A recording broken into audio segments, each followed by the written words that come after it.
Iyabisi was doing something she had never seen before. As the steam from the boiling pot of jollof rice rose into the air, Iyabisi reached into her apron and brought out a small bottle containing a strange yellowish liquid inside. Iyabelumi's eyes widened in shock. She couldn't believe what she just saw. Iyabelumi almost screamed in shock, but she quickly covered her mouth. She didn't want to be caught spying. She turned and dashed away as fast as her feet could carry her.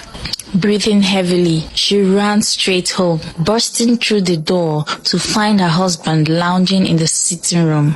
He had been one of Iyabisi's biggest customers lately, barely touching her food anymore. She couldn't wait to tell him what she had just seen. Ah, you won't believe it. Iyabisi is using something. I saw it with my own eyes, she exclaimed, still breathing from her run. What are you talking about? He asked, unimpressed. I saw her. She had a small bottle with something inside right there in her kitchen while she was making jollof. I told you, there's something not right about that woman, Iyabelumi said, her voice full of urgency. But her husband shook his head, not convinced in the slightest. Bottle? You are imagining things. Maybe it's just some new spice or something, he said dismissively. You're just upset because her food is better.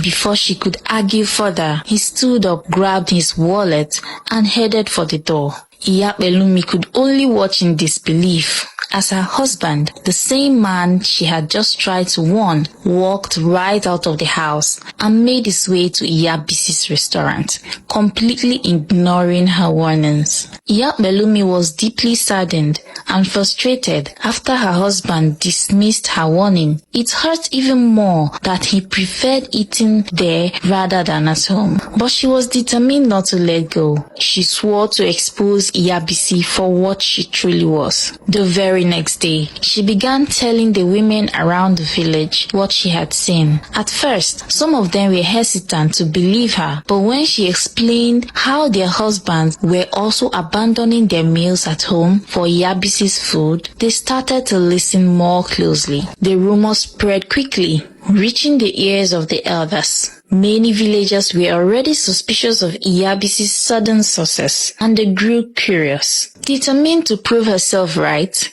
Iyabelumi woke up early the following morning. She gathered a small group of women, some villagers, and even a few of the elders. She invited them all to secretly come with her to observe Iyabisi's cooking. They hid quietly near the back of the restaurant, peeking through the windows, waiting for the moment of truth. Iyabisi, unaware of the watchful eyes around her, began cooking as usual. She chopped the vegetables, fried the peppers, and added the rice. Everything seemed ordinary, just as Iyabelumi had seen the day before. The group of onlookers watched in silence, wondering if Iyabelumi had been mistaken at all. But then, just as the rice was about to finish cooking, Iyabisi reached into her apron. The women gasped quietly as they saw her pull out the same bottle containing a yellow liquid Iyabelumi had described. With a calm and practiced hand, Iyabisi carefully poured the concoction into the pot, stirring it into the food as though it were just another spice. The villagers watching from the shadows were shocked, whispered among themselves. Iyabelumi's heart raced. She had been right after all. Now everyone had seen it with their own eyes. Iyabisi's secret was out. The next day, the news spread like wildfire throughout the village. Iyabisi's secret had been exposed. The whispers from the marketplace to the village square were unstoppable. Before long, the village king summoned Iyabisi to his palace, where the elders, the villagers, and even the husbands, who were once her loyal customers, gathered to hear the truth. With all eyes on her, Iyabisi stood in front of the king, visibly shaken. She tried to keep her usual confident smile, but under the weight of the villagers' accusing stares, she could no longer hide her guilt. The king, his voice steady but stern, asked her to explain what she had been putting in her food. At this moment, Iyabisi couldn't hold back any longer. She fell to her knees and began to confess. "It is true," tears rolling down her face. "I was envious of Iyabelumi.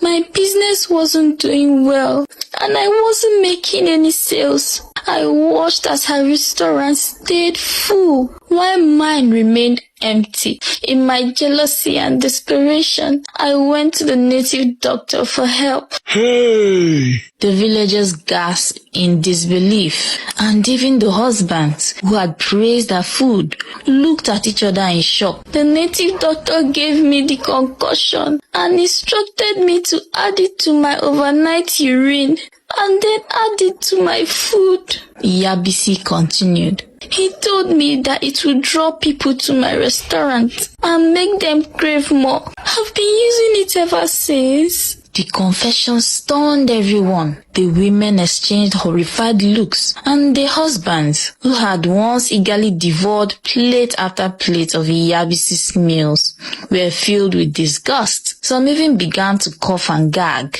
as though trying to vomit all the food they had eaten from her restaurant, though it was too late. In that moment, the king stood up and declared that Iyabisi was to be banned from selling anything in the village ever again. She was forbidden from cooking or trading, and no one was to buy anything from her. Her once thriving restaurant was now shut down, her reputation destroyed, and the villagers left the palace, shaking their heads in disbelief. They couldn't help but feel a mix of relief and betrayal. The charm had been broken, but the damage was already done. Iyabelumi was finally vindicated, while Iyabisi was left with nothing but the shame of her actions and silence of an empty kitchen. The villagers began to flock back to Iyabelumi's restaurant. Having witnessed the downfall of Iyabisi, they now trusted Iyabelumi even more than before. Her restaurant, once deserted, was soon filled with the laughter and chatter of satisfied customers. People praised her for her honesty and for standing up against the deception that had nearly ruined the village. Husbands, who had once abandoned their wives' meals, were now seen happily eating at Iyabelumi's place. Her restaurant became busier than ever, and this time it was her hard work and honest skill that brought the customers, not some strange concoction.